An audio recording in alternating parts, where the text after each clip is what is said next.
Welcome back, everyone. This is Angel Miller with Phalanx, and this evening we're going to be speaking with Bill Douglas.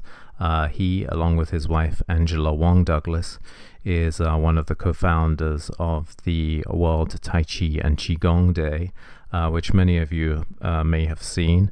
It's held every year in public spaces, usually parks, and a lot of people from all around the world get together to practice Tai Chi, QiGong, and other Chinese martial arts.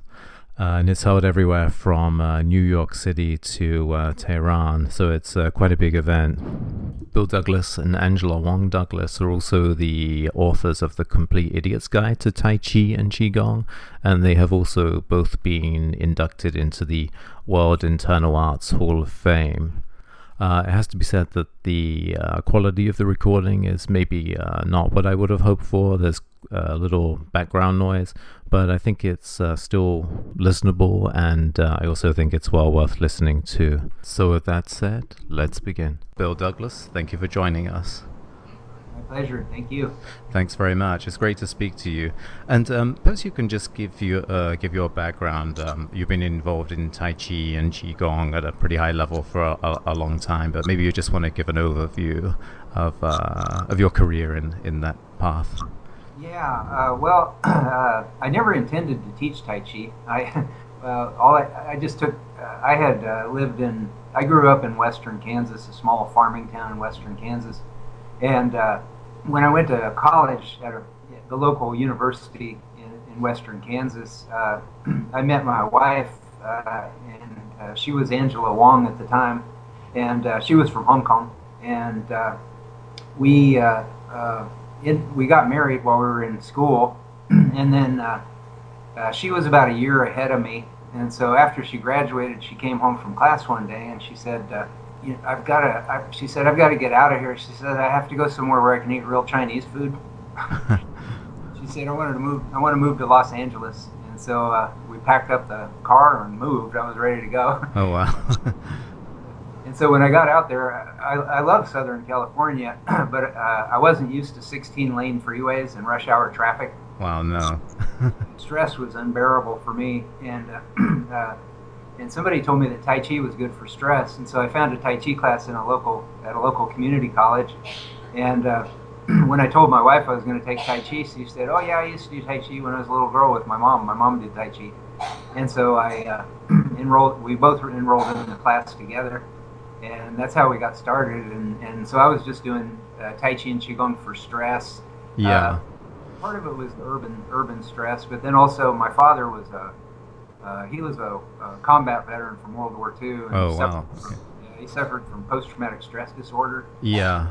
So the urban sprawl and, being married started bringing up some of the post-traumatic stress disorder stuff. And so that's what got me started on Tai Chi. And so I just did Tai Chi for about a decade just because it made me feel better. And then we ended up moving back to Kansas City at one point. And when we moved back to Kansas City, I would go out in my backyard and do Tai Chi.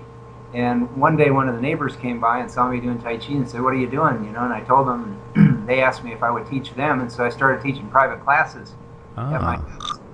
And then after a while, Kansas City weather is pretty unpredictable, so I couldn't do it in my backyard anymore. And so I got a church basement, a room in a church basement, and I started teaching there.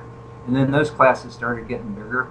And then eventually I got an opportunity to teach for a local hospital, a major health network in Kansas City. And when I started teaching that class, there were several health professionals in the class. Yeah. There was an emergency room physician, a surgeon, and a pharmacologist, and a nurse that worked with rehabilitation.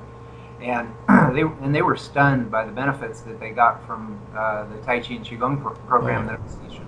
Really? And, yeah. The surgeon and the pharmacologist had both suffered hypertension. They'd been on hypertension meds for decades. Wow. Over a decade. And after 8 weeks of Tai Chi and QiGong, they were completely off their hypertension meds. Really? Wow. Yeah, and it just blew their mind. And then the surgeon had a chronic pain and a limited mobility problem that she'd had from many years before when she'd been in a car wreck, had a whiplash injury. And and being a surgeon, she'd been through all the, Western medical things that she could do for it, and Yeah. still had the problem. And after 8 weeks in the Tai Chi course, she had regained full mobility and didn't suffer the chronic pain anymore. And so then these doctors, they were so amazed with it, they started using their hospital database to search for Tai Chi medical research. And they started handing me this Tai Chi medical research, and I didn't really know why at first, because I didn't Yeah. really looked at it like a medical tool before. But the research that they gave me kept piling up, and then I kept seeing people in the classes getting the same benefits that I was reading about in the research. Mm. And so one thing led to another, and I ended up teaching more classes. I started teaching for major corporations and for other hospitals, and I did a class for a drug rehabilitation program through the court system. Oh, wow. And I ended up doing a presentation at one time at Folsom Prison, Folsom Maximum Security Prison in California. Wow. And I just started to see how Tai Chi and Qigong, could really benefit people at all levels of society.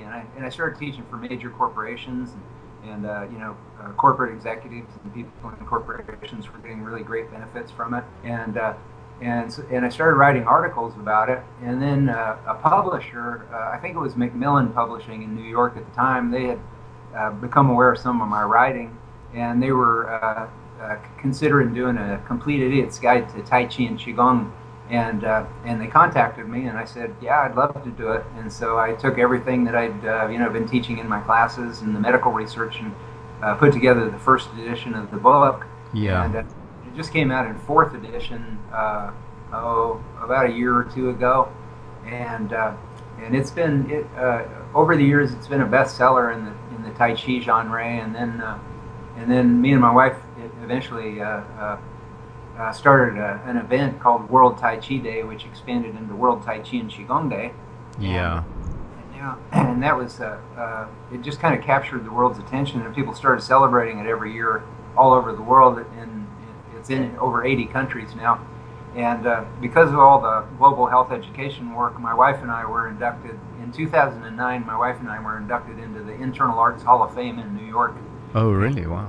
Yeah, every year they induct one person from around the world. I guess me and my wife were the first time they ever inducted two at the same time, because we were kind of the yin and the yang. We were the partners. Yeah. And so and then over the years we've gotten awards from the National Qigong Association gave us an extraordinary service in the field of Qigong award, and the World Congress on Qigong in San Francisco gave us a Qigong Media Excellence Award, and so we've the Lou Gehrig, the ALS Association gave us the Lou Gehrig Hero Award for educating ALS professionals in Tai Chi and Qigong, and so we've kind of gotten all over the world over the last 16, 17 years. Well, that's impressive. And I've been to World Tai Chi Day in New York, and obviously, I think usually it's held in a park in a city, and there's a lot of people practicing Tai Chi and Kung Fu, but you're also mentioning Qi Gong. Perhaps you could just explain the differences between those. Yeah. Well, I'll start off by telling you a Tai Chi joke. The Tai Chi joke is how many Tai Chi teachers does it take to screw in a light bulb? And the punchline is it only takes one, but it takes 99 other ones to stand around and shake their heads and go, well, that's not the way we do it. Okay. So my answer might not be the answer that every Tai Chi teacher gives you, but the way Qigong directly translated from Chinese means breathing exercise. Yeah. But it also means life energy exercise. So Qi in Chinese means both breath, breathing, and it also means life energy. Right. So what the Chinese researchers figured out a couple thousand years ago, I guess, was that breathing is the way that we open to the life energy by becoming aware of the breath. And over these decades, I've studied all kinds of meditation, and you find that that's a commonality. All forms of meditation really focus on the breath. Yeah. And so Qigong means breathing exercise or life energy exercise. And so for me, Tai Chi is a form of Qigong. Now, not every Tai Chi teacher teaches it that way, although I think I think more and more do, from my contacts around the world. I think that it's real common for Tai Chi teachers to see Tai Chi as a form of Qi Gong and a healing practice. Yeah. When it was originally created, it was a martial art, but the world was a lot different back then, and Yeah. the world was a lot more dangerous. Other people were a big threat to you back then, but nowadays, other people aren't so much a threat to you, but it's your stress that's a threat to you. And so Tai Chi has really evolved in a lot of ways worldwide as a healing and health technique, and a Qigong exercise to promote health, and also personal growth, and for a lot of people it's a spiritual endeavor as well. But Yeah. not necessarily. I hesitate to say that because it could be taught in public schools. It's not a religion or anything like that. Right, absolutely. Yeah. And perhaps you could just explain, just like what is the sort of basic elements of Qigong? Because I mean, it is a little different to Tai Chi from what I have seen and done. Yeah. There. Ken Cohen, who wrote a brilliant book called The Art of The Way of Qigong, the Art and Science of Chinese Energy Medicine, I believe is the full title. Ken Cohen. And he said in his book, there's about 6,000 forms of Qigong in the Chinese Book of Medicine. Oh, really? Yeah, and they generally they break down into sitting Qigong or moving Qigong. Yeah. You can do a sitting Qigong, just sitting still in a chair. There's another term, Nei Gong or Nui Gong, which is energy work.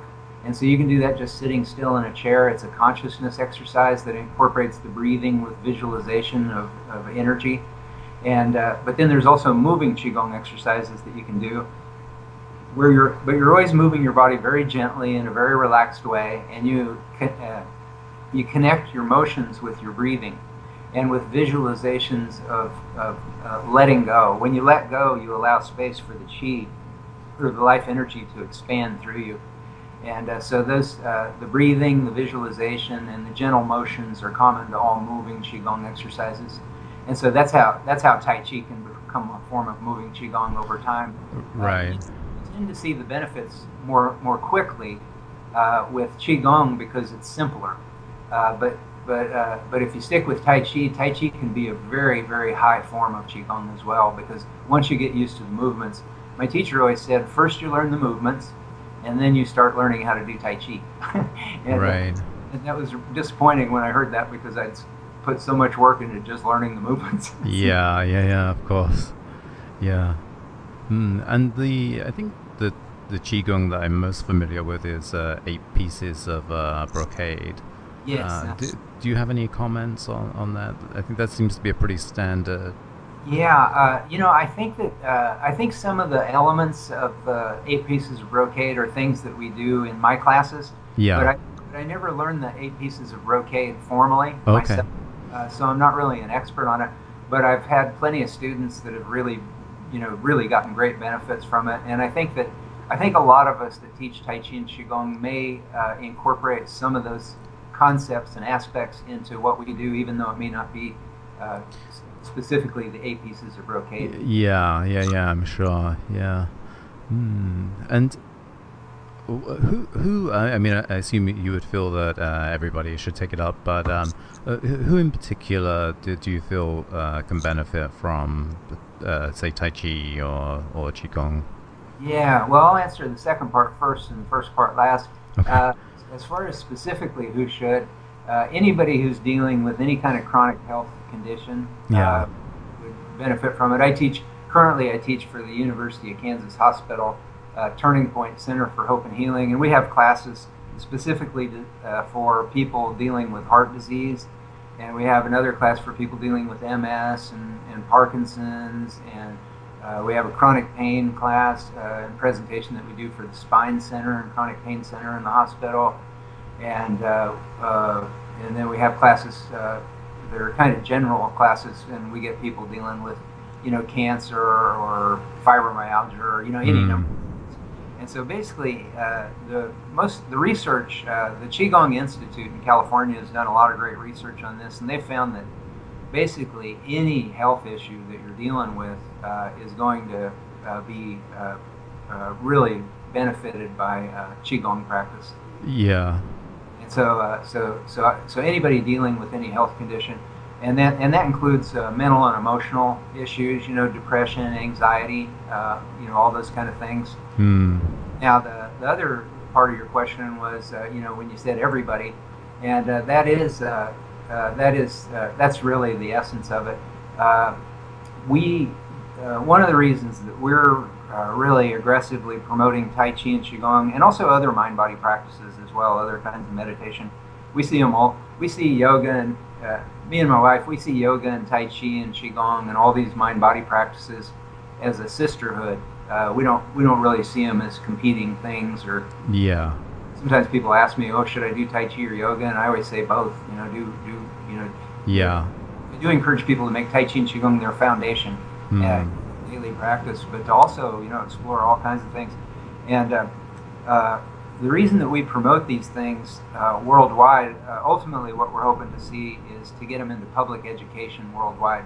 Okay. Yeah, so we've trained Tai Chi and Qigong teachers all over the world how to connect with local government. And so World Tai Chi and Qigong Day has been officially proclaimed by 22 U.S. governors. Oh, really? By many senates, the Senate of California, the Senate of Puerto Rico, the Senate of New York, the National Congress of Brazil, and these proclamations from government, what they do is they recognize the value of Tai Chi and Qigong and mind-body practices for their citizens. Yeah. Ultimately, we want to get this stuff into public schools worldwide because our generation is facing challenges that really no generation in the history of humanity has faced. And the reason that is because the population explosion. Yeah. When I was born after World War II, there were 2 billion people on the planet. Now, it took, to put this in perspective, it took all of human history, it took all those countless generations of human beings to get humanity to the point where we had 2 billion people on the planet.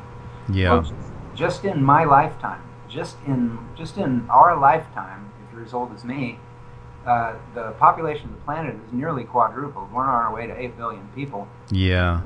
Maybe many more. And so that has sent shockwaves through the psyche of humanity. People are struggling to keep up. And then, of course, the technological revolution on top of that. Yeah, that's right. Which couldn't have come at a better time because we're going to need that technological ingenuity to be able to thrive on a increasingly small planet with strained resources. Yeah. So the biggest challenge that humans are facing in this time that we're living in is the ability to evolve. The old model for humanity has been very yang. Tai Chi, if you've seen the yin-yang symbol, Yeah. the symbol is also called the Tai Chi symbol. Hmm. And it has the black wave, which is the yin, the feminine, and then it has the white wave, which is the yang, the masculine, and everything that in humanity, everything that happens in the world is a spinning interaction of the yin and the yang. And humanity has evolved over the millennia in a very yang form. We've been developing technology, and the old model, the old modus operandi for humanity has been very yang, which is it's exploration, conquest, and then exploitation of resources. Now, the time that we're living in right now, the planet is saturated. There's nothing left to conquer. There's less and less to exploit. And so the new frontier is our consciousness, because we have to learn how to do more and more with less and less. And that is a very yin approach. So we've been in a yang model for all of humanity up to this moment in human history. And now we're going to have to learn how to deal with things in a yin way. And the best way to conceive of what I'm talking about is if you took a kitchen cabinet or a pantry, that had food in it, basically, and you approach that cabinet in a yang way, you would go to that cabinet and you would stick a flag in it and you go, "This is mine." Right. The yin way the feminine way is you open that cabinet and you survey the contents. And you try to figure out how you can best use those contents to nurture everybody in the household. Yeah. And talking about the children of Earth. the whole of humanity. Right, right. So it's really incumbent upon us as this generation to be able to evolve and change in a faster way. And the research on mind-body practices and meditative practices shows that people are able to change much more easily with less stress. And oh, really? they're able to take in new information without automatically rejecting it, because that's kind of a natural tendency of the brain. Yeah. Evolve in new ways. So the model of Tai Chi, when we flow through our Tai Chi forms, everybody's probably seen it. If they don't know, it looks like slow motion Kung Fu, where you're flowing from one form to another. And what that is it's a microcosm, a personal microcosm of what the planet is going through. Because when you're going through your Tai Chi, what you're trying to do is you're trying to use the breathing and the visualization and the visualizations of kind of letting go and allowing this lightness to flow through you. And so that becomes like a mental and emotional and physical experience, because if your mind is gripped onto things, your self-definitions or your fears or your worries or whatever, or grudges or anything, that is going to cause your Tai Chi movements to be more kind of choppy and ungraceful. Right. You have to mentally and emotionally kind of sigh and let go of everything you're holding on to, and let that Qi or that lightness flow through you, and it becomes more than just a physical experience, because your mind and your emotional body have to let go of things in order for your physical body to let go and become smooth and yielding and flowing like Tai Chi. So it's really profound, but it's way beyond just physical exercise. And how what you're saying actually reminds me of what Bruce Lee said about Kung Fu as well. And how does it relate or differ from Kung Fu, do you think? And of course there are all types of Kung Fu as well, but yeah, well, Bruce Lee was kind of a pioneer. He was a lot of barriers, so he wasn't like your classical. No. He was classically trained, but then he started breaking all the rules. Yeah, that's right. Yeah. That's very Tai Chi-esque. The rules don't really mean that much. You learn the rules and then you forget the rules, and that's one of the lines from Bruce Lee's book. You learn everything. You learn your form, and then you try to forget everything that you know about your form, so that a spontaneity can flow through you. Yeah.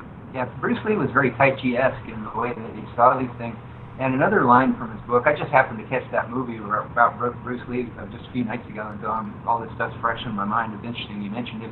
But another line from Bruce Lee's book that he quoted, the actor quoted in that book, was the ultimate power is found in absolute relaxation. Right, exactly, yeah.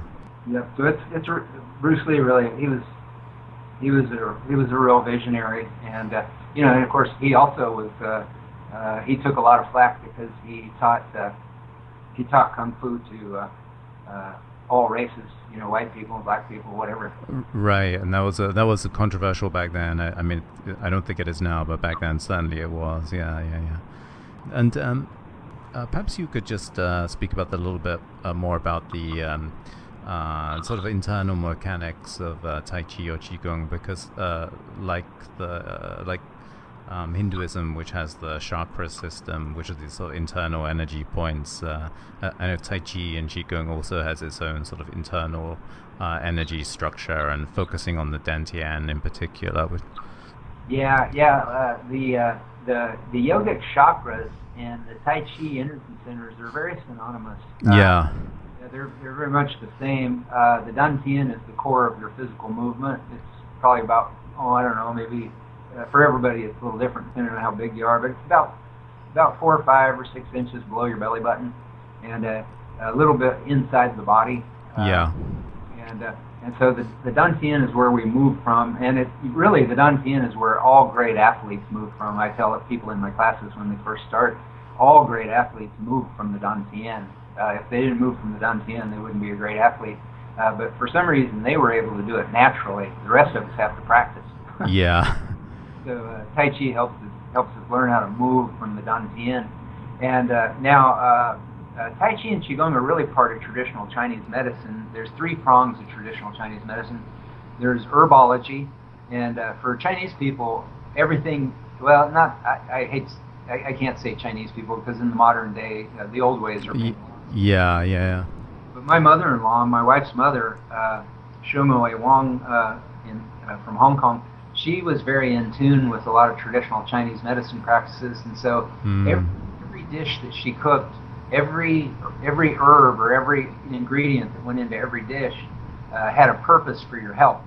And she would start preparing your body for the next season by changing the things that she cooked. Oh, really? Yeah, so that your health systems would get ready for the next season. So it's Yeah. real high science, the herbology that involves food and diet. But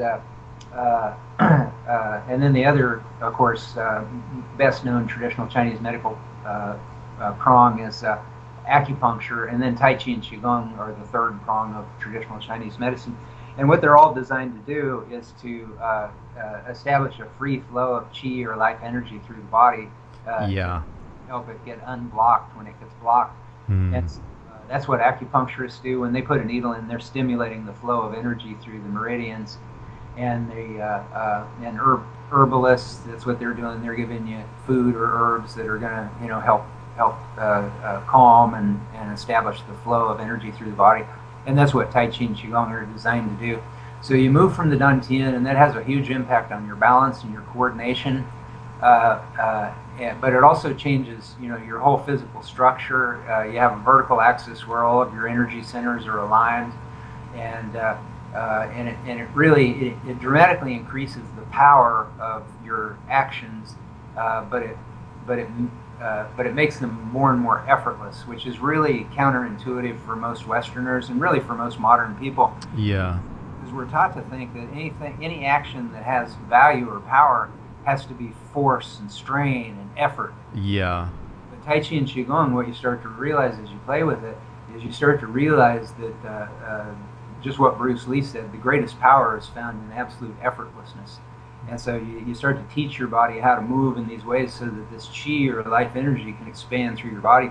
And of course, it's affecting the acupuncture meridians and that whole flow of energy that goes through the body when you're doing Tai Chi and QiGong as well. Yeah. Right. Exactly.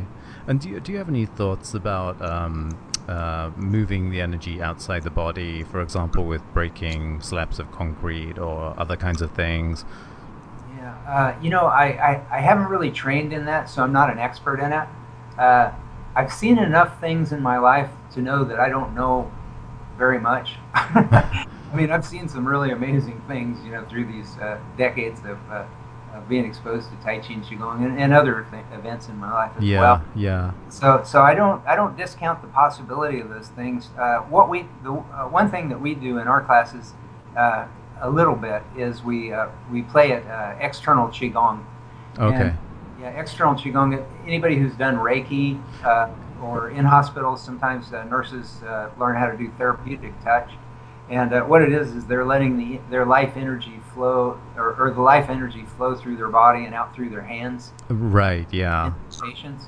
And so we do that in our classes. We a little bit. We expose students to the concept of external Qigong, and I've done it for people, and I've done it for pets in the past, and I've seen some really amazing things happen. I had a dog that got hit by a car. This is when I first started learning this stuff. I'd only been doing it for a couple of years, and its spine got broken in 3 places. And when we took it to the vet, he said, you should just put it down. He said it's never going to recover, and we just didn't have the heart to do it. I said, Yeah. Can we just wait a little bit and see what happens? And he goes, okay. He said, let's give it 2 weeks. And he goes, because the dog was paralyzed, so it couldn't urinate or defecate by itself. Yeah. So he taught me how to squeeze the dog's lower body to evacuate the feces. Oh, okay. Out. And so every night I had to go out when I got home from work and squeeze the dog to try to evacuate its bowels. And it just so happened that at that time, that's when I was learning Tai Chi and QiGong, and I had been exposed to external QiGong. And so I put one hand up at the base of its neck and the other hand down at the base of its spine, and I just sat there. I just sit there for like 20, 30, 40 minutes, just letting the qi or the energy flow through the dog's spine. So we went through the 2 weeks and nothing happened, and so I was really depressed. I was coming home. I was getting ready to go take the dog down to the vet so it could get put to sleep. And my mother-in-law, who was visiting from Hong Kong, she was at home, and she told my wife before I took the dog to the vet. She told my wife that she had seen the dog urinate that day. Oh. And so. And then after that, so we didn't put it to sleep. And after that, it just got better and better. And it got to the point where it could run up and down stairs. Oh, really? Wow. The dog could do. And then I had a brother-in-law, and he had a stroke, and there was a lot of bleeding going on in the brain. Oh, and, yikes!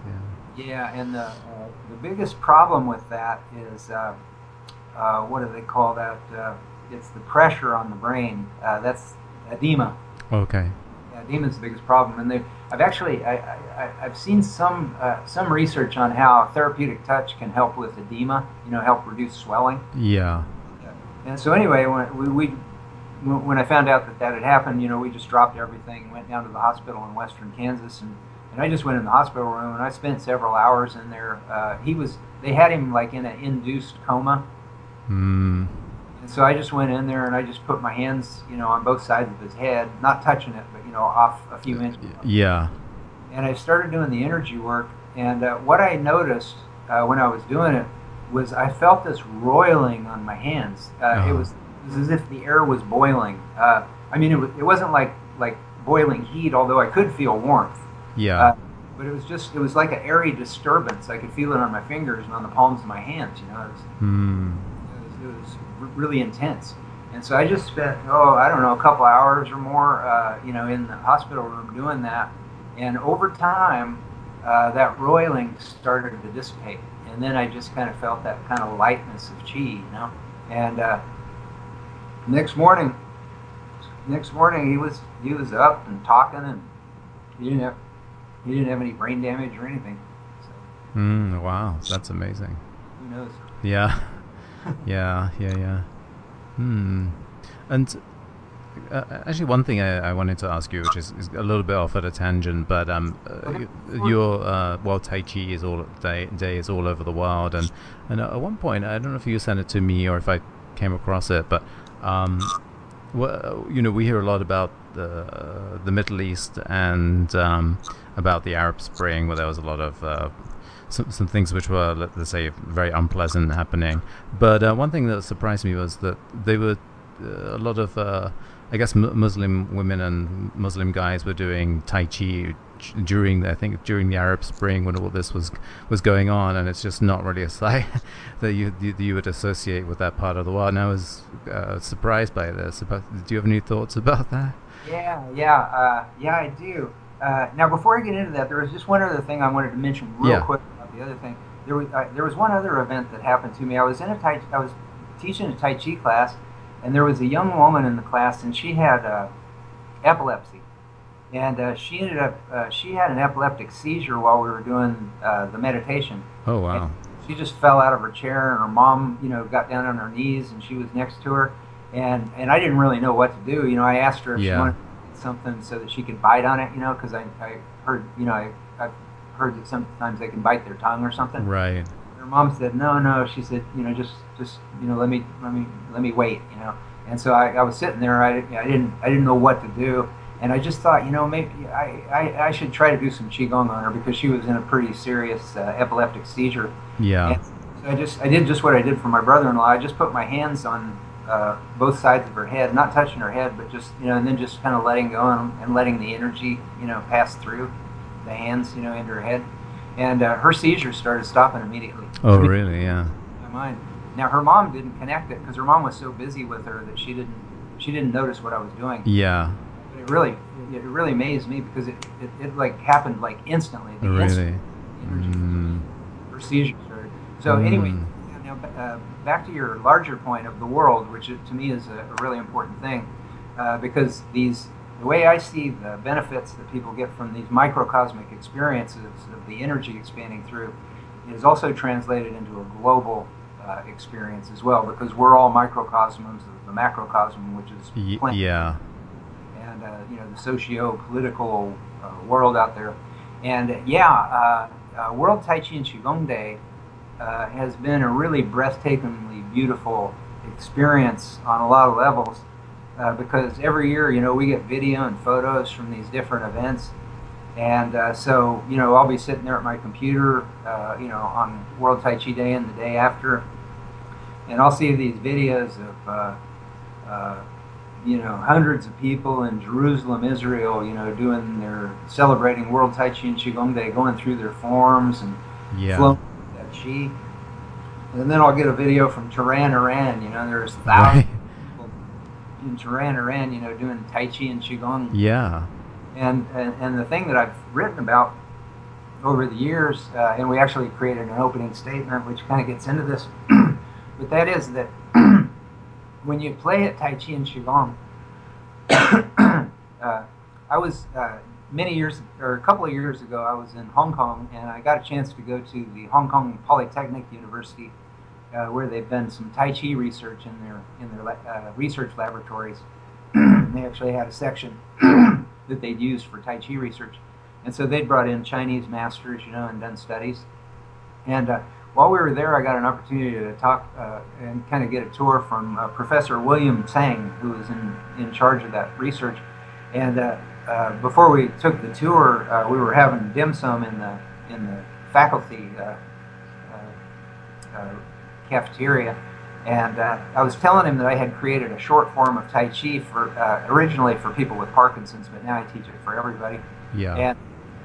And so I stood up from the table and I started showing him a demonstration of the short form of Tai Chi. And after I was done doing the Tai Chi, he turned to my wife and he said, did you notice that look on Bill's face when he was going through the Tai Chi? He goes, that look, that's the same look that the masters get on their face when they come in and do the research, when they start doing their Tai Chi.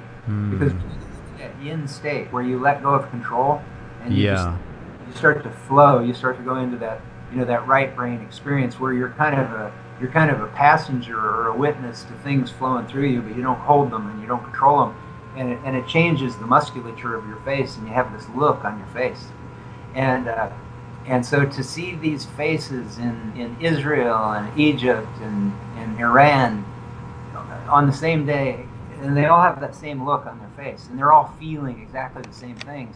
It's like all the boundaries, all the racial, all the religious, all the political boundaries, all that just fades away, and there's something wholly beautiful about that. Yeah, absolutely. Yeah, I mean, I was sort of a little bit disappointed that that didn't really get on TV at the time of the Arab Spring, because it really sort of showed a very different side of the Middle East. Really, seeing all these women in wearing hijabs but doing Tai Chi, it's kind of amazing, really. But yeah, we've tried to teach teachers and groups all over the world how to do media outreach, so we can get exposed as much as possible on the media, because we think it's important for the media waves. Media waves tend to be filled with conflict. Yeah. And so these images we think are really powerful images for humanity to see. Yeah. And so we've had some really amazing success. I mean, so far World Tai Chi and QiGong Day has been on CNN, Fox News. Oh, really? Wow. BBC television, Agency France Press television, and national television in Egypt, international television in Israel, and South Africa. I mean, just all over. I mean, I could spend a lot of time talking about where it's all been on, but it hasn't been on nearly enough. This should really be an event. The breadth and the scope of this is something that really should be cast by media worldwide on a scale, because it's such a beautiful and beneficial thing for humanity to see. The motto of World Tai Chi and QiGong Day is "One World, One Breath," because Qigong means breathing exercise. Yeah, well, perhaps last of all, could you just give some maybe a little bit on how people could get involved in Tai Chi or Qigong, or any recommendations you would make? Yeah. Well, I would. I mean, this is going to sound a little self-serving, but that's okay. One thing they should do is they should read The Complete Idiot's Guide to Tai Chi and QiGong. Okay. And and I've had some people say, "Oh, I'd never read a book that has idiot in it." Right. There's an old adage: don't judge a book by its cover. Yeah. And I'll tell you, if you read it, you will very likely probably get involved in Tai Chi and QiGong. And one of the things that I'm good at, and to be honest with you, the Complete Idiots Guide people really help me with this as well. And they force you, the editors force you to explain complex concepts in very tangible and accessible ways. And, yeah. And I'm pretty good at that anyway. I think part of it is, being from Kansas and, trying to teach Kansans how to do exercise, Yeah. So it's like it honed my skills in that regard. I'm kind of like a every man's Tai Chi teacher kind of person. I'm not esoteric or intellectual about it or anything like that. And it comes through in the writing. And so the book is a really good intro to it. And then once they get introduced to it, in the back of the book, it has a chapter on World Tai Chi and QiGong Day. Okay. And it has the website, which is worldtaichiday.org. And if you go to worldtaichiday.org, we have a directory, and it's a free directory. And any teacher, any Tai Chi teacher or QiGong teacher or school or organization in the world can list there for free. And you can search it by zip code or city or country or whatever. And it'll give you oftentimes many pages of listings. And then it'll have the phone numbers and websites and email addresses of the Tai Chi and QiGong groups in your area. And so that's just a free public service. We don't get anything from those schools or anything like that. We just want to help connect people with local teachers in their area.